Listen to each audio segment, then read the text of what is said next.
咁所以阿老天當選啦，咁啊，好大獎啊！繼續啦，哇，幾開心！佢發線都幾高嘅。可能呢輪高咗咧。咧就要關大家事㗎，呢個真係，即係千祈唔好帶電子煙啊、霧化器嘅物體啊，唔好拎嚟啦，捉得真係好嚴啊！食咗啦，真係冇事啊！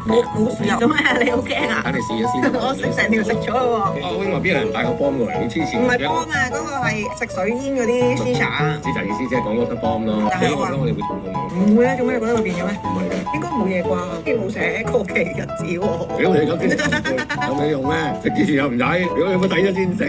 希望知星話電子煙好似當地買嚟食都係禁止，係啊，犯法㗎。好啦，講翻嗰個煲嘢先嚇，用咩用具？我哋因為問咗呢個會員呢個問題，咁咧佢哋有 send 好多圖片咧俾我睇下，佢哋用啲咩工具咧飛行嘅。係匿名嘅，我哋 OK。咁咧，我哋發覺咧好多會員咧，原來都係同我用呢個 tray 一樣嘅。我頭先喺度讚自己，哇！我真係證明咗自己都幾有眼光。咁呢個 tray 係我買嚟送俾佢嘅，跟住佢話唔係咯，唔係因為我用啫，係因為你送俾我。係各位，我要講多次，我係榮山，如果有啲新朋友喺度唔知，我覺得冇乜嘢，我覺得而家幾好聽，我叫榮山。係咩？你叫佢慣咗啦。係啊。我哋覺得你應該叫榮山。